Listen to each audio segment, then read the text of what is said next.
Thank you for joining for our pediatric updates.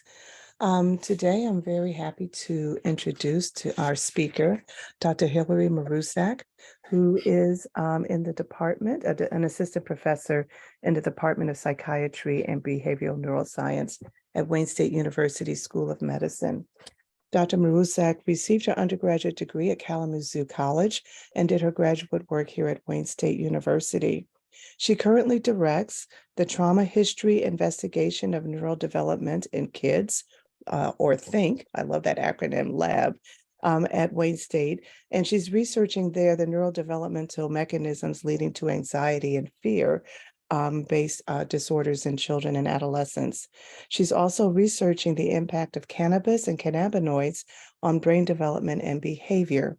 So without further ado, Dr. Marusak, you have the floor. Awesome. Good morning, everyone, and Happy New Year. I also love acronyms, as you can tell, so you may see some throughout, but I will try to keep it limited. So I wanted to start with a quick poll. So if you can locate either if you're showing your face, your hand, or on your Zoom panel under the More category, there's reactions, there's a raise hand option. Just go ahead and raise your hand. I know it's very early in the morning, but if you've received education in either medical or graduate school or even residency about medical cannabis, anybody? Not seeing much. How about if you feel well prepared to counsel a patient on the health hazards or the benefits of cannabis? Okay. And you can describe what the endocannabinoid system is. All right, so what I'm seeing, I know it's early, but what I'm seeing is actually very consistent with research showing that a majority of folks in the medical field receive no education, no formal education regarding medical cannabis, yet most encounter patients who have questions about these compounds, and they don't really feel prepared to counsel patients on the health hazards and also the benefits. So what I'm showing you here is actually your cannabinoid system in the brain. These are cannabinoid 1 type 1 receptors shown by a PET scan. And what you can see is that they're distributed across the entire brain, but they're more densely located in particular brain regions, such as the hippocampus, which is critical for learning and memory. So understanding this distribution of receptors and what the system is doing in the brain helps you understand the effects of things like cannabis on memory functioning, for example. I always like to point out the very low density of cannabinoid receptors in brainstem regions, which contrasts with something like opioids, which have a very high lethality, versus in contrast, cannabis has a very low lethality. So a quick overview of this talk, I'm going to describe what this endocannabinoid system is, talk about some of our recent research on cannabinoids, fear extinction, and frontal limbic brain development in children, the impact of cannabis on vulnerable populations, and then talk about the flip side of the coin, which is more therapeutic interventions. So we're going to try to take a very well-balanced approach to this. And please let me know if you have any questions throughout. I'm happy to take them. Okay, so very broad introduction. I prefer the word cannabis over things like hemp or marijuana. Cannabis refers to anything belonging to the cannabis sativa plant, versus things like marijuana are stigmatizing and not scientifically accurate. Cannabis-based medicine refers to any compound that is derived from this cannabis plant that can be used for therapy or to treat disease or ameliorate symptoms. The closest living relative to cannabis is cumulus, which you may know if you are a beer drinker because it is hops. So it's kind of interesting that these two plant compounds have psychoactive effects on humans, and they're also very closely related. There are over 100 different cannabinoids or lipid molecules that are found in the cannabis plant, and every day it seems like more are being discovered.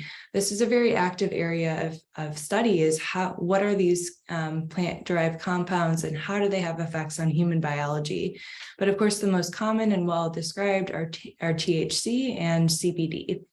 The entourage effect refers to the fact that several of these cannabinoids can work synergistically to maximize therapeutic effects, which may be why whole plant-derived therapies such as Epidiolex, which I'll describe in a little bit, may have a better side effect profile than things like synthetic forms of CBD or THC, such as Marinol. So the endocannabinoid system refers to our endogenous system that we have in our own body, in contrast to exogenous cannabinoids, which could come from a plant such as THC or from a lab such as a synthetic form of THC. It consists of receptors we saw on the first slide, as well as their endogenous ligands or endocannabinoids. As far as receptors go, we have CB1 located primarily in the CNS, which I showed you on the first slide. CB2 is primarily in the periphery. It's involved in inflammation, immune functioning, things like that. Endocannabinoids, the first one that was discovered was called anandamide, or bliss in Sanskrit is what that means. It means the bliss molecule. You may have heard of that in pop culture. Shortly after that, 2-AG was discovered, and those are the primary two cannabinoids that are produced endogenously, but there are other related ECB-like molecules as well. So I know this isn't a neurobiology course.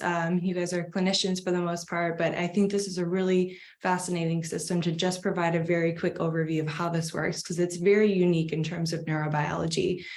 So I like to think of endocannabinoids as your stress management professionals. So neurobiologically speaking, presynaptic neuron is up top, postsynaptic neuron is on the bottom. If you have excess stress, for example, you're releasing glutamate into your synapse. What happens is that endocannabinoids are actually produced in an on-demand manner by two different enzymes shown here, DAG lipase and NAPE. And what happens is that these endocannabinoids are actually produced and sent into the synapse back to that presynaptic neuron. So they work in a really interesting retrograde fashion, which is very unique. There they bind to this cannabinoid type 1 receptor on the presynaptic neuron. And what that does is it effectively dampens down or down-regulates activity of that presynaptic neuron. So it functions as a cycle where you can actually down-regulate neuronal activity. And that's, again, very unique. It's also very unique to have these molecules produced on demand in response to a physical or emotional stressor, for example. I also want to point out there are two enzymes that degrade endocannabinoids in the synapse. So they act to regulate the amount of endocannabinoids that are active. Those are Pha and MAG lipase here, and that'll be, I think I bring that back up later on. So that's pretty relevant. Okay, I would be remiss if I didn't give you a really quick history or discuss the brief history of cannabis and where we are today. Most people know that people have been using cannabis for millennia, but it wasn't until more recently, in fact, 1964, that THC, so that active ingredient in cannabis that causes people to get high, was isolated and synthesized. Shortly after that, cannabis was listed as a Schedule I illicit drug on the Controlled Substances Act in 1970, where it actually remains today. And shortly after that, Marinol, or synthetic form of THC, was approved by the FDA for cancer-related nausea and for eating in folks with anorexia nervosa and HIV-related issues. Shortly after that, cannabinoid type 1 and type 2 receptors were discovered, and then the endogenous ligands that bind to those receptors were discovered after that. Also relevant here, Epidiolex, which is the first CBD-derived medication, was approved by the FDA in 2018. It's currently approved for 3 severe forms of childhood seizure disorders, and we've done a little bit of work in this area that I'll come back to a little bit later on. But it's really interesting the parallels between the endorphin system on the left and this endocannabinoid system in terms of its discovery, and just shows how recent this area of research is, that just within the past 50 years, we've understood that THC was the active ingredient that causes people to feel high. So similar to the endorphin system, folks had been using opium poppy for millennia, but it wasn't until much later that the active ingredient in that plant compound was synthesized and isolated. And then they found the endogenous opioid receptors and then the endogenous ligands after that. So very similar trajectory of discovery here. All right, so with that background, I want to shift gears to talk about some of my research over the past couple of years. And I focus on fear-based disorders, or what I'm calling anxiety and post-traumatic stress disorder. And I focus on these because large population-based studies show that about 1 in 3 are affected by these disorders at some point in their lifetime. They're highly burdensome on individuals and also society. And as I mentioned, a characteristic of these disorders is an inability or a reduced ability to regulate fear, which I'll explain in one moment. So one way to study the ability to regulate fear and its relevance for these disorders is Pavlovian fear extinction. So much like Pavlov's dogs, where you ring a bell and they learn to salivate when something good happens, Pavlovian fear extinction, instead of a bell predicting something positive or repetitive happening, it actually predicts something bad happening. So in this case, we show individuals a screen or a view of an office where a blue light comes on that serves as the conditioned stimulus, and then they receive a shock. So pretty soon after repeated trials of blue light indicating shock, similar to that bell indicating something good happening, they should show an increase in their fear response. We call this conditioned fear. And that could be, if you're an animal model, it could be freezing behavior. If it's humans, it could be, you tell me that you're more afraid with each blue light, or you have increased physiological fear measured by skin conductance responses, for example. But it should increase over time. So that's what we call fear conditioning. But sometimes you want to regulate that fear, and a way to do that is to put them in a different context. So in this case, we're showing an old bookcase. We show that same blue light, and this time nothing bad happens. So we should see a reduction in fear over time, a process we call fear extinction. It doesn't actually ever erase that original fear memory, and there's several reasons for that, but it creates a new memory that competes with that fear memory to say, actually, this blue light is now safe, and this context is now safe. So something really interesting happens when you bring folks back 24 hours later, for example. You show them that same blue light in that same context or environment. And if you are a healthy young adult, you show good extinction recall, meaning you should show low fear responses to that blue light. So you're recalling that extinction learning that happened. But again, we know that that original fear memory is never gone. So there's several ways to bring that fear memory back. You could change the context, you could shock them again, you could put them back into that danger context where they originally learned that fear memory. But one of the most replicated findings in disorders like post-traumatic stress disorder is they have very poor extinction recall. So it's almost like that extinction learning session never happened. They show very high fear for that blue light on that second day. And I just want to point out that this is not a model of trauma exposure per se. We're certainly not trying to traumatize people in the lab. What we're trying to do is recapitulate some of the memory processes and study how they're formed at the level of the brain, so we can better prevent and also treat these disorders. And the goal is doing that in children, which I'll come back to later on. Fear extinction neurocircuitry, so the brain regions that support this process, are actually very well characterized, which makes this a very kind of tractable area of research. And they're characterized and they're homologous across humans and animal models, so it makes a really nice translational model. And just to work through this very briefly, the amygdala on the bottom here is responsible for the expression of fear. So increased heart rate, avoidant behavior, things like that.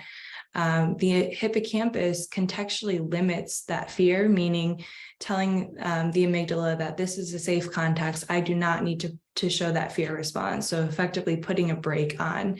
And that can happen directly via direct connections or indirect connections via the ventromedial prefrontal cortex, which is right behind the forehead in humans, or the infralimbic cortex in rodent models. Of course, these aren't all the brain areas that are involved, but these are some of the key players that we think about. So what do cannabinoids have to do with this process? Well, 20 years ago now, Mechoulam, one of the groups that was pioneering this, actually created a a knockout mouse where he could knock out cannabinoid type 1 receptors in mice. And what he found was that those mice were resistant to fear extinction, meaning they showed high fear over time. They could not extinguish that fear, versus the wild type mice were able to successfully extinguish their fear. So that showed us that cannabinoid receptors and signaling through them is important for regulating learned fear. And he further showed that this process occurs by increasing anandamide and 2-AG levels within the basolateral complex of the amygdala. So extinction learning is also associated with an increase in endocannabinoid signaling. And we know where in the brain that's happening in the amygdala. So this shows, again, that cannabinoids are really involved in this fear extinction process, which we know is relevant for the pathophysiology of things like PTSD and anxiety, and also potentially relevant for treatment, because some of the first-line therapies for these disorders, namely exposure-based therapies or cognitive behavioral therapies, they rely on these principles of fear extinction and how to regulate fear. So this system is really important for understanding the disorder and also potentially for treatment and prevention. So this spawned a new research area on how cannabinoids play a role in these fear-based disorders. One of my colleagues, Matthew Hill at University of Calgary, did a population-based study of individuals following the World Trade Center attacks of 9/11. And what he found was that those who ended up developing PTSD after this event had lower endocannabinoid levels than those who did not develop PTSD. So this is really consistent with this idea that the endocannabinoid system is a stress buffer, and potentially lower stress buffering can increase risk of PTSD and other fear-based disorders. He also found that anandamide levels positively correlated with cortisol, which is a stress hormone. My postdoctoral mentor, who's in the College of Pharmacy and Health Sciences at Wayne State, Christine Rabenek, she's done work leveraging this system in humans to study potential treatments for fear-based disorders. So this was one of her first studies in healthy individuals, so healthy adults here. What she did was she gave them THC, synthetic THC in the form of dronabinol, prior to extinction learning. And what she found was that those given THC but not placebo showed higher extinction recall. And this is really important because remember that low recall is one of those hallmarks of PTSD. So she was very excited to follow this up. She's actually doing a clinical trial now in individuals with PTSD. Also, what she found was that those given THC, shown in the red bars here, have increased activation in the ventromedial prefrontal cortex and also the hippocampus, shown here, suggesting that cannabinoids can also strengthen activation in those brain areas that we know are involved in fear extinction and successful recall. Okay, so I mentioned I study children. This is a pediatrics group here, so I want to get to this quickly, but I study these disorders in children and adolescents because we know that a majority of these disorders begin very early in life. What I'm showing you here is the age of onset distribution of anxiety disorders, shown in red. And what you'll see is that most of these disorders begin within the first 2 decades of life. So it's important that we understand the development of these processes.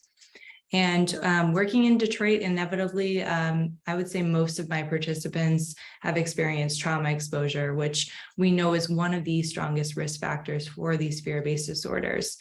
Unfortunately, these experiences are extremely common, as I'm sure all of you know, particularly in lower income urban environments such as Detroit.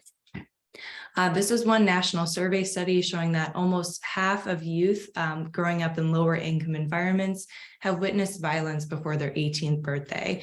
So in my lab, we study childhood trauma exposure as a potent risk factor for these disorders. Wanted to point out this study that if you're familiar with Detroit at all, you know it's a very diverse, spatially large city where there's a lot of different experiences in neighborhoods. What we did in one of our studies was we looked at how children are reporting violence across the city of Detroit. And it's not spatially uniform, which is not surprising. It actually corresponded pretty nicely with the violent crime reports that we've seen in some databases. But interestingly, we found that children who'd experienced more violence, particularly in their communities, reported higher anxiety symptoms. That's actually something that's been well replicated across several studies. But when we pulled out the types of violence exposures that were most potent or most predictive of mental health problems in youth, one of the items that kept coming up was hearing gunshots frequently in your community. And that association between hearing gunshots and anxiety and depression was only significant within children who lived within the city of Detroit. It wasn't significant in children who lived in the suburbs or in rural areas. Which is really interesting to me, given what something like gunshots would mean in an urban context versus potentially a rural context where, hunting is very a pleasurable activity for kids to bond with their parent, for example. All right, so when I began looking at fear extinction, I was unsure about whether kids would be able to recall extinction learning, because we know that prefrontal cortex is underdeveloped in youth. And that's one of the key areas that's involved in that ability to recall extinction. So for my postdoctoral work, we developed a study that was more fun than looking at that old computer screen with the blue light. And we tried to make it more immersive and engaging for kids using virtual reality. So these were pre-adolescent kids. We brought them into the lab. We showed them our paradigm in which people were used as avatars as the conditioned stimulus. That was very intentional because a lot of the fear-inducing events that children commonly experience in our studies are related to interpersonal events like violence exposure, as I mentioned.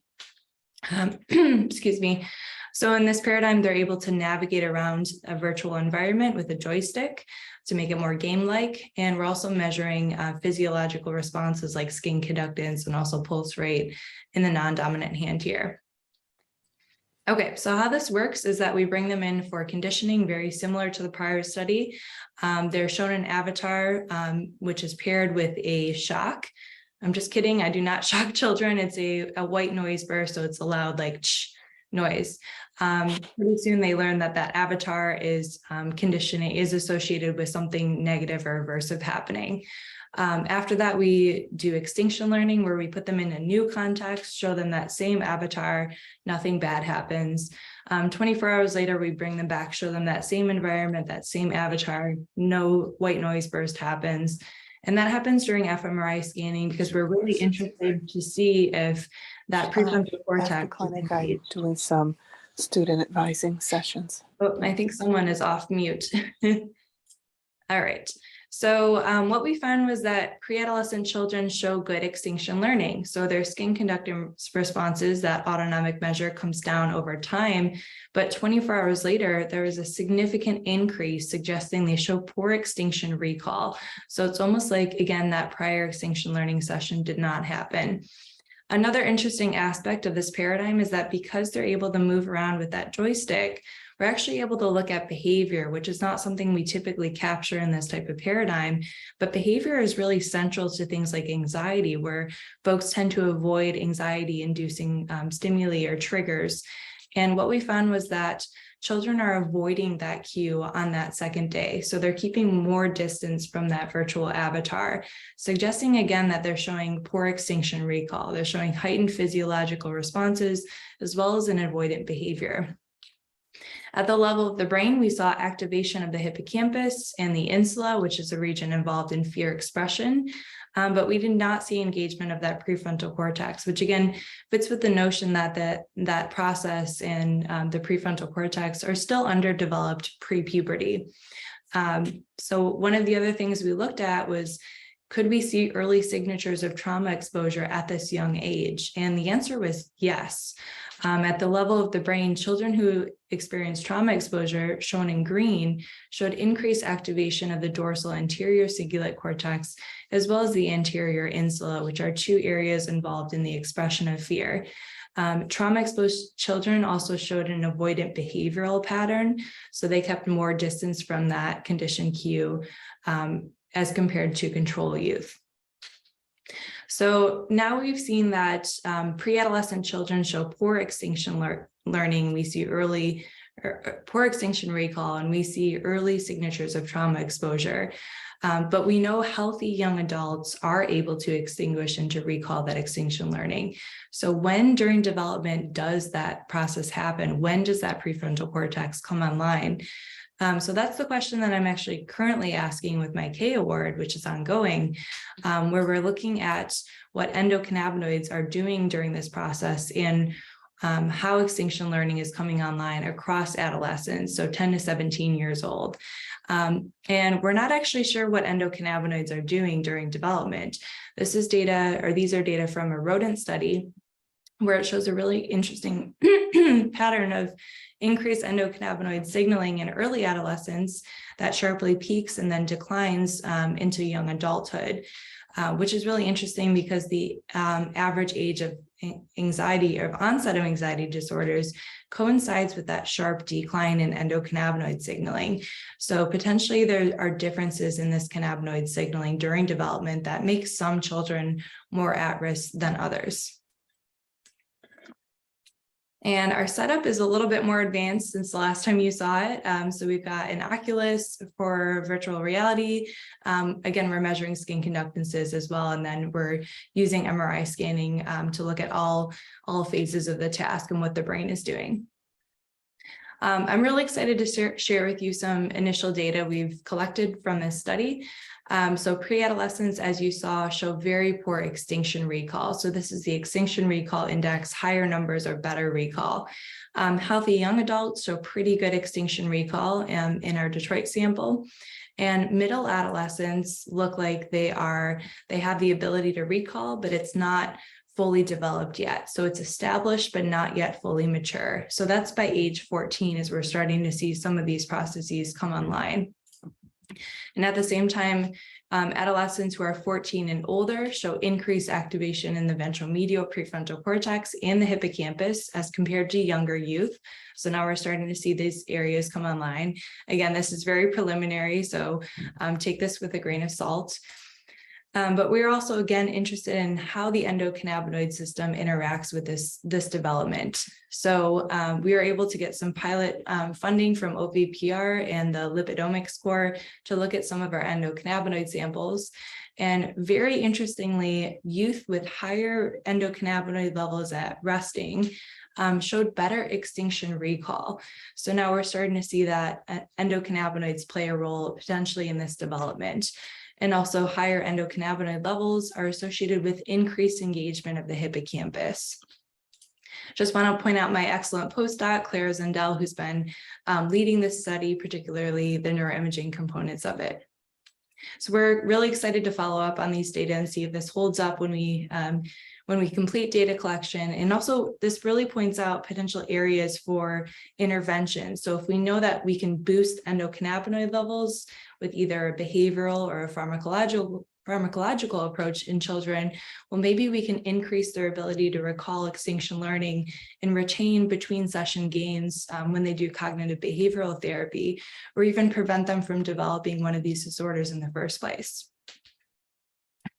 All right, so second to last part of this talk, I want to talk about the impact on vulnerable populations.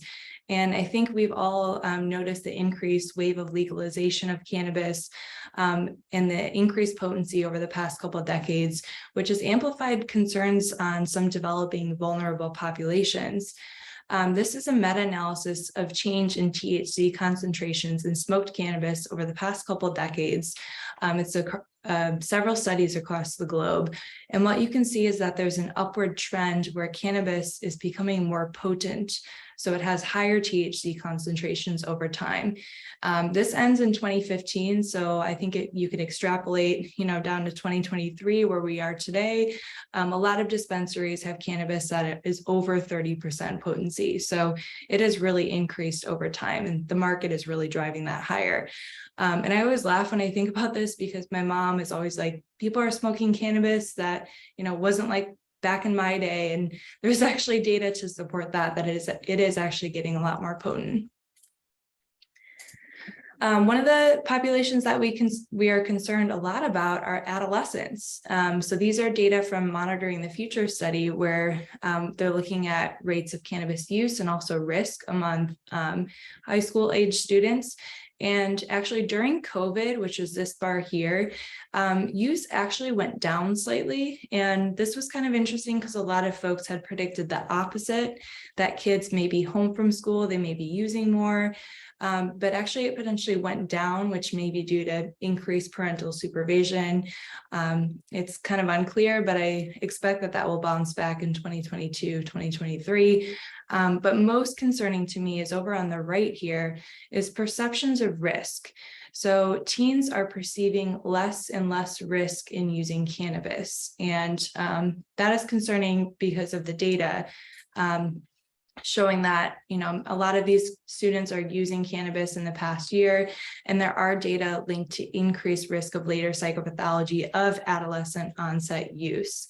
I'm really interested in how adolescent cannabis use may disrupt this endocannabinoid system, which I just showed you is really critical for learning and memory and emotion-related processes during development. There's been a couple studies showing that adolescent onset cannabis use can actually affect the brain as well. This was one of the studies that came out recently showing that even 1 or 2 lifetime instances of cannabis use as an adolescent is associated with thinner cerebral cortex, particularly of the prefrontal cortex in adolescence. So again, very concerning here. This is actually something that we're pursuing in our studies as well, as looking at how adolescent onset cannabis use can affect fear extinction and frontal limbic brain development. So hopefully I'll have results next time I'm with you. Another area we're very passionate about pursuing is outreach. So we're actually adapting an outreach curriculum for schools to educate children about cannabis, the harms and also the potential benefits, so they can make more educated views for themselves. And I'd be interested in partnering with any clinicians if anyone would be interested. But we already do a lot of brain outreach in my lab. We bring brain specimens to talk about brain development, the effects of stress. So this will be a really exciting new addition to our program.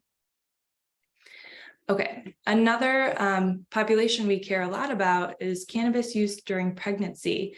And similar to rates in the general population, past month cannabis use among pregnant individuals has actually increased over the past couple decades.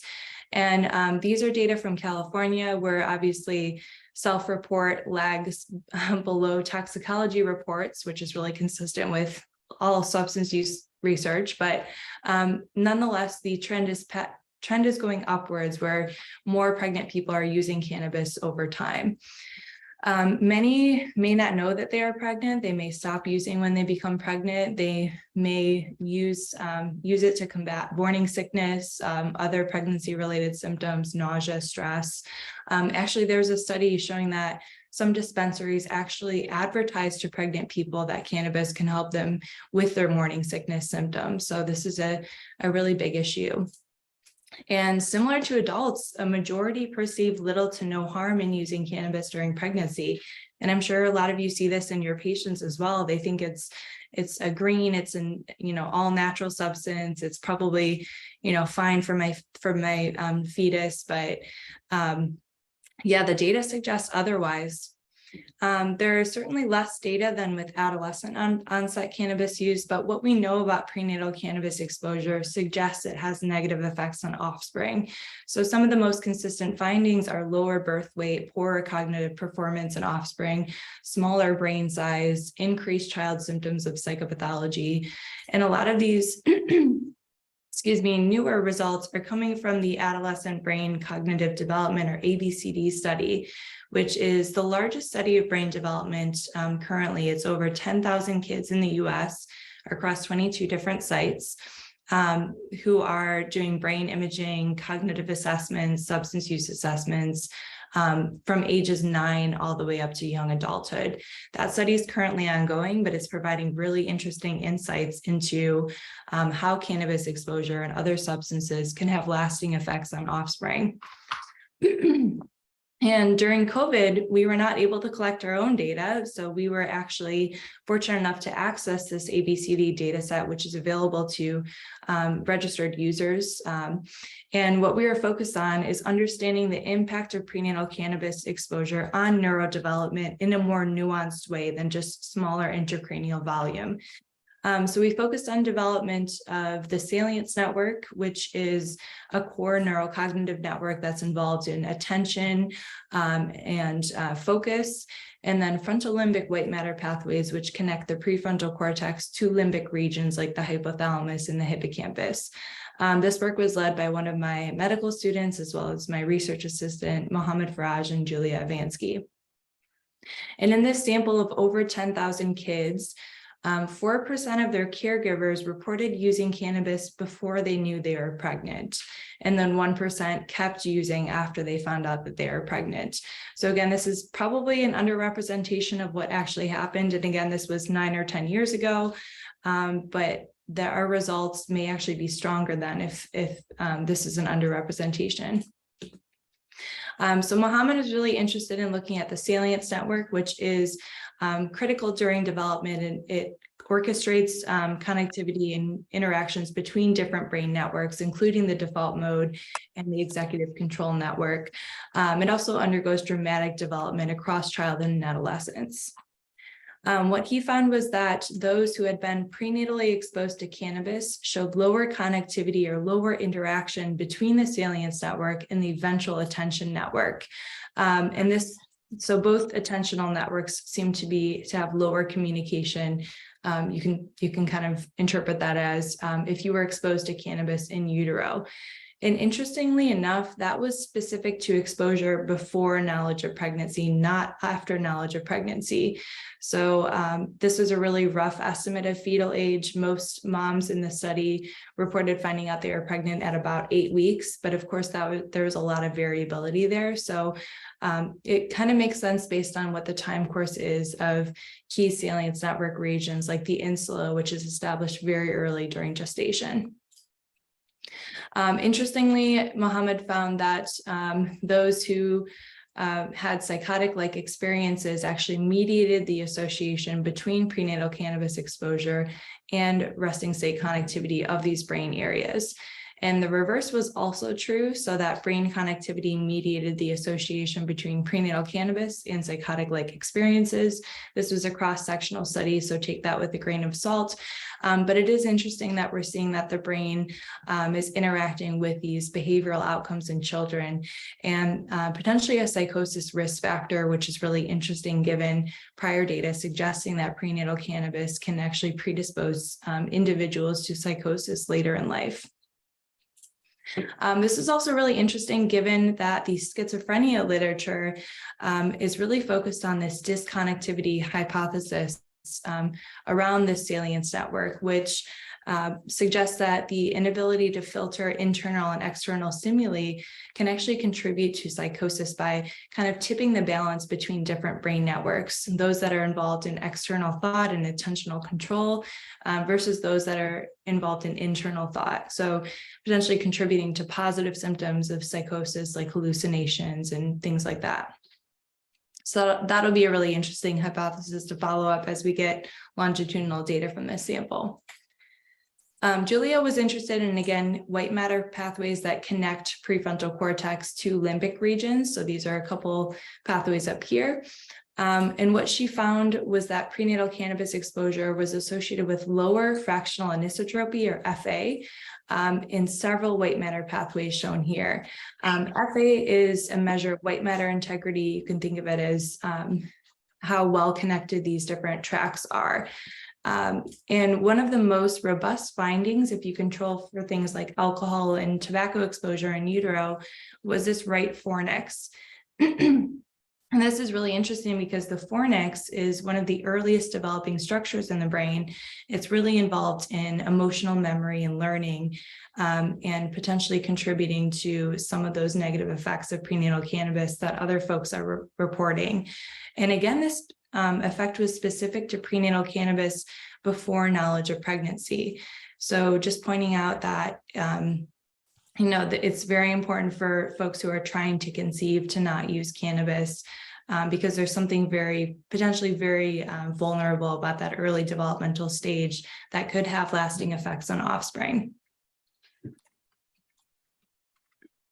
All right, so last part of the talk is on the flip side of the coin. It's therapeutic interventions.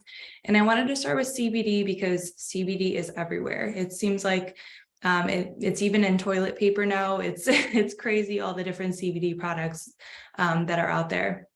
So CBD is obviously a non-psychoactive cannabinoid. It doesn't cause people to feel high, but it does have some anti-stress, antipsychotic, and potentially neuroprotective effects.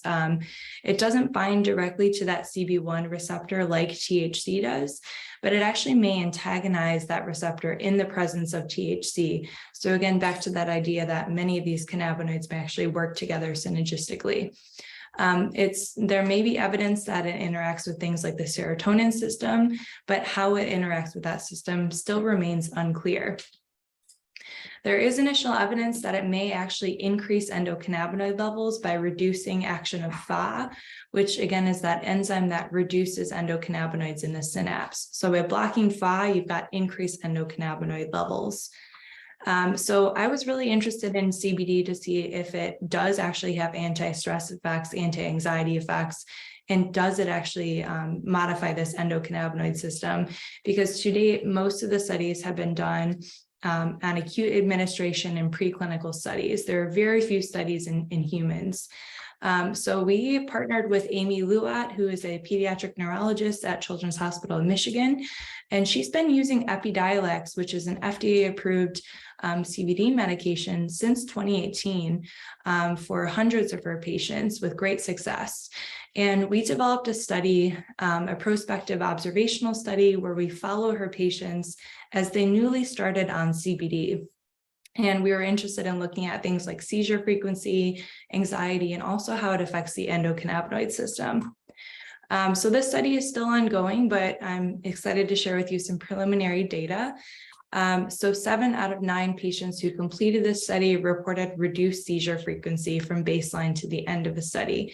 That's very consistent with what we know about Epidiolex. It's very effective at controlling seizures in these pretty severe epileptic patients, or patients with epilepsy rather. There was no significant difference in seizure frequency from baseline to the end visit, which probably reflects our limited sample size at this point. But there was a significant decrease from baseline to the end of week 1 of treatment. So it very quickly dropped the number of seizures. But if you look at individual subjects, it looks like a couple subjects had recovery of seizure over time, which is again very consistent with Epidiolex. So in terms of anxiety, 7 out of 9 reported lower anxiety symptoms from baseline to the end of the study. And this is what I was very interested in. However, there was no significant difference, again, from baseline to end of visit and between baseline and week 1, which may reflect a lot of the heterogeneity we have. So if you look at the patients, some patients come up and then they come down over time. Some kind of show this inverted U shape. Some kind of just have low anxiety levels throughout. So this will be really interesting to follow this up with a larger sample size. And it also begs the question, because this is a population with epilepsy, does CBD potentially have independent effects on anxiety, or are the potential effects on anxiety through that reduction in seizures? So are kids less anxious potentially because they're having less seizures, or is there really an effect on anxiety there? So that's something that we'll need to tease apart, and we're trying to do in a non-epilepsy population with just anxiety symptoms. I also wanted to show you what's happening with endocannabinoid concentrations. This is a very limited sample again, so take it with a grain of salt. But we compared baseline or pre-CBD endocannabinoid levels with our epilepsy population with a control group who does not have epilepsy, same age. And what we found was that those who have epilepsy actually have higher baseline endocannabinoid levels than those without epilepsy. This was kind of surprising to us. And once that group started on CBD, they actually came down over time. So again, very preliminary, very early, but this idea that the endocannabinoid system is potentially dysregulated at baseline in very nuanced ways, and that Epidiolex can actually correct that to bring those levels back down to healthy controls is a very intriguing hypothesis that we'd like to follow up with. And of course, we'll need preclinical models of that to see what's really happening. Is it localized to GABAergic neurons or glutamatergic neurons? So that'll be really interesting to see what's happening there. Okay, one of the other ways we were interested in looking at this system was behaviorally. I'm not one to recommend a pharmacological intervention for kids if there's a behavioral way to modify this system as well. So one of my undergraduate students, Shreya Desai, actually received a Europe Award to do a meta-analysis of exercise and how it affects the system. So this was again during COVID. We weren't able to collect our own data. So she did a very nice systematic review and meta-analysis of all studies looking at acute and chronic exercise in humans and in animal models and how it affects this endocannabinoid system. And what she found was that acute exercise, so 30 minutes, for example, of running, swimming, yoga, resistance training, you name it, actually boosted anandamide levels up top here. And there's a smaller but still significant increase in 2-AG levels. So what that looks like is folks typically measure endocannabinoids with a blood draw at baseline. Then there's a acute 30-minute treadmill exercise, for example, and then a post-exercise blood draw. And again, there's a significant increase in anandamide levels and also a smaller but significant increase in 2-AG levels. So super exciting that we can actually modify this system and augment this system with a relatively simple behavioral approach. I would just want to point out that this is really fascinating to me because I'm a runner. I always thought acute exercise boosted endorphins, and that was responsible for some of those brain effects, you know, the runner's high, the feeling of euphoria that some people get, the anti-pain, the anti-stress effects of exercise. But the past decade, a lot of research has been questioning the role of endorphins. It actually looks like cannabinoids are responsible for a lot of those brain benefits of exercise. And there's a variety of reasons for that. Endorphins are very large, clunky molecules. They don't easily penetrate the blood-brain barrier. Cannabinoids are very small lipid molecules. They love that fatty brain tissue. They easily get in there.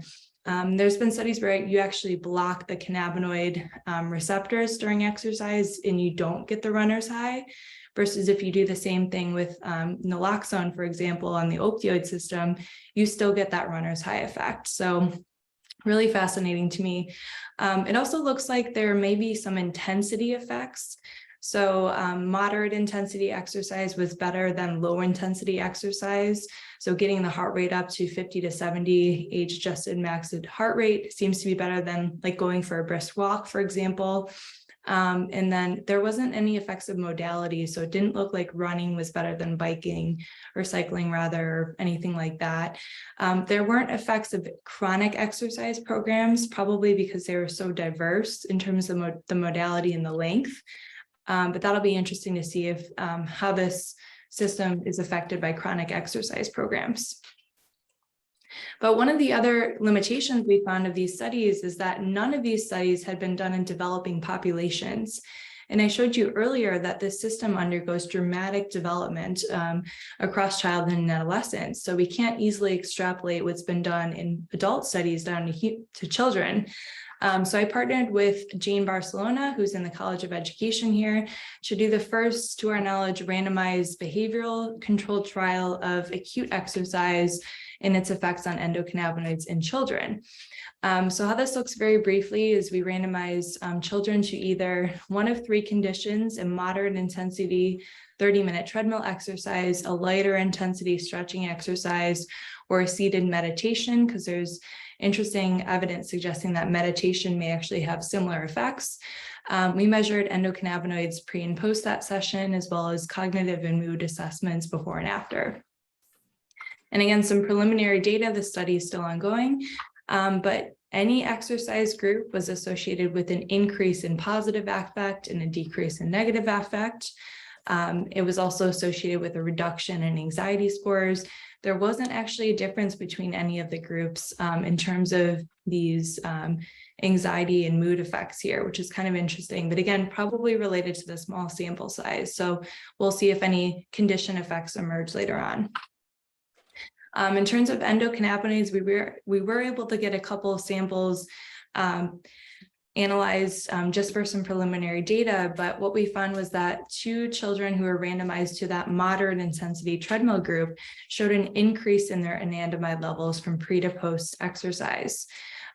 We did not see a similar increase in one child who was randomized to the stretching group. So that'll be really interesting to see if potentially those brain effects in terms of endocannabinoids are more prominent for one condition versus the other. But again, we'll have to get a bigger sample size than that.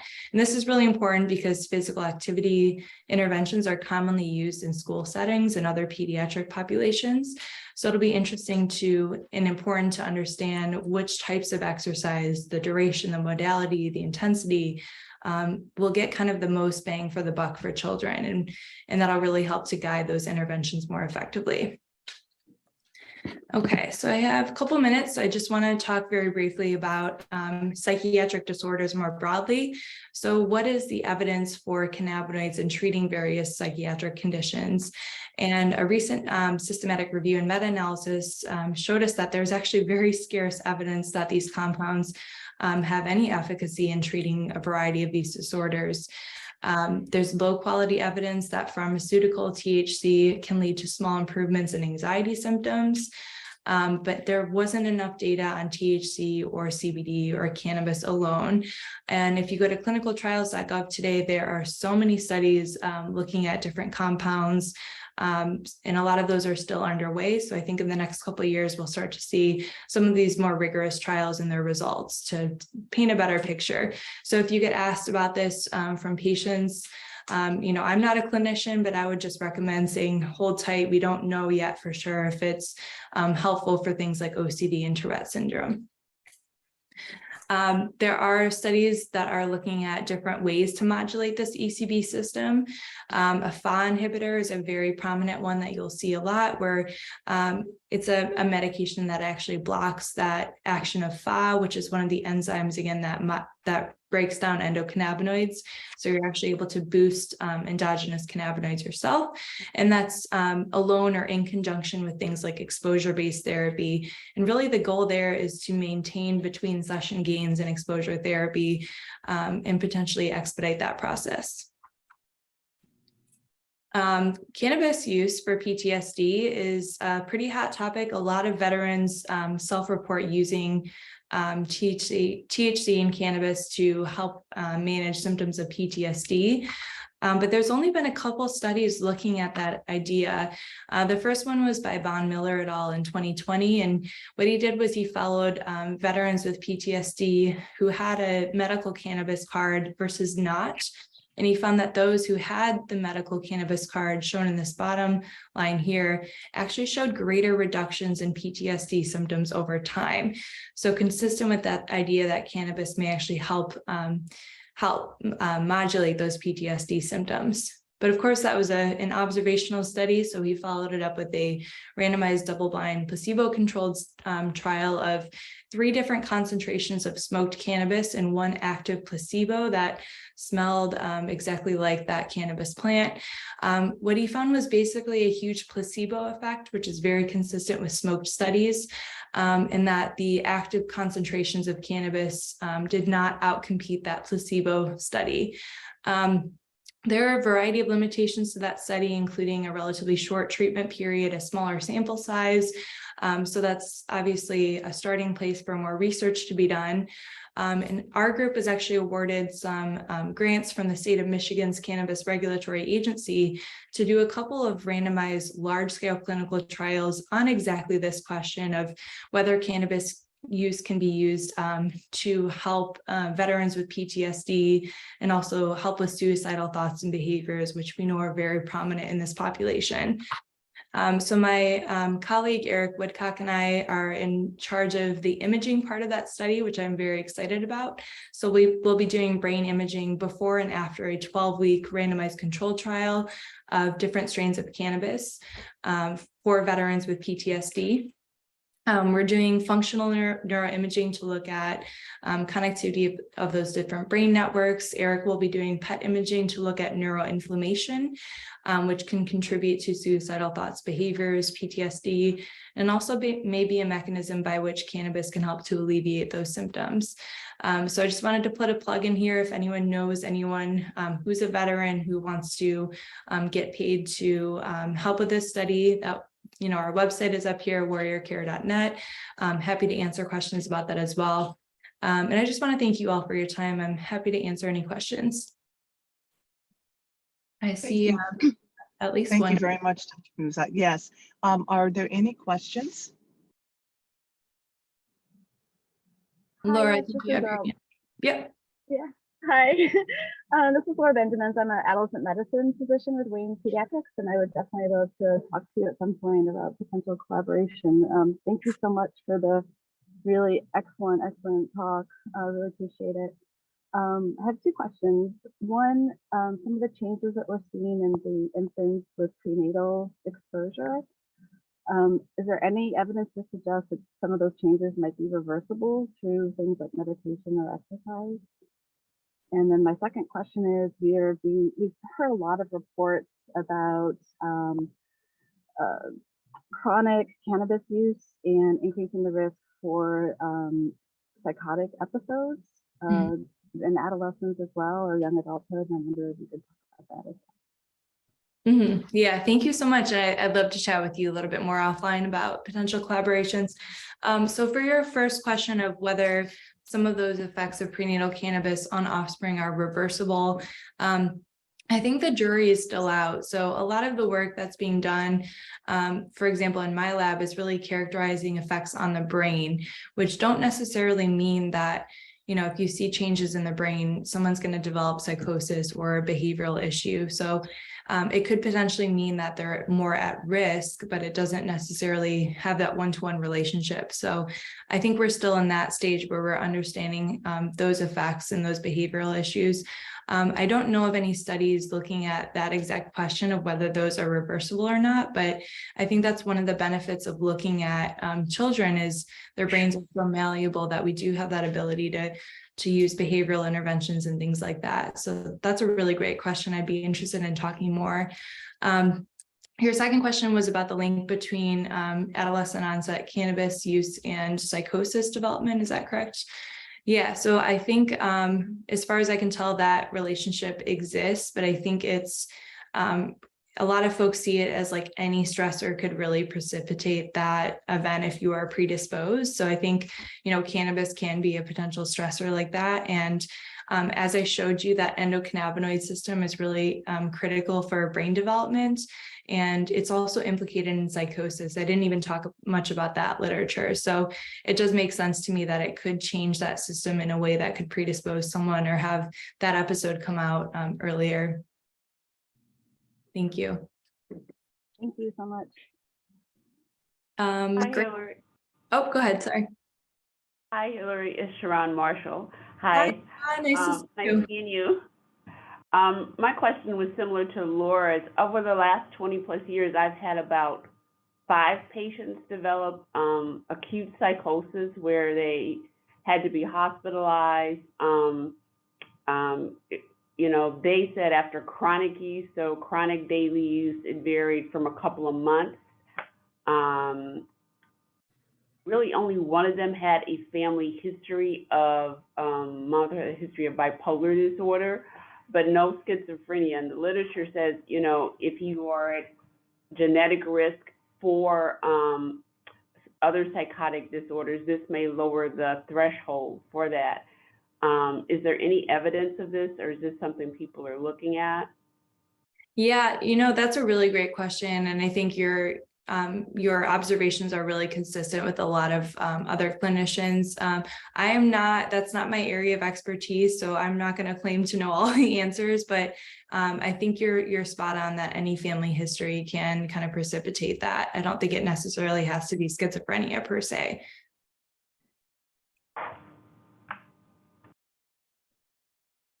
Are there any other questions for Dr. Marusak? Hilary, there is some overlap in the neurobiology of condition reinforcement and condition fear. And I was just wondering whether there's a relationship between an individual's disposition to condition fear extinction problems and condition reinforcement extinction problems, and whether that has an implication to predisposition to drug addiction. Yep. So that's funny. We're thinking along the same lines. I got very interested in that notion a couple of years ago, because you're exactly right. There's a lot of overlap, and a lot of folks are actually talking about this idea that this cannabinoid system can contribute to things like substance use disorders, relapse, and lack of treatment gains. I'd be interested in looking at that. I think there is a ton of overlap. I don't know that it's fully been fleshed out yet. So I think there may be a lot of opportunity there, but certainly like trauma exposure, anxiety disorders in children and adolescents is very highly overlapping with substance use disorders. I'm sure, Sharon, you see that in your patients as well. So that would be a really interesting thing to explore as well. Thank you.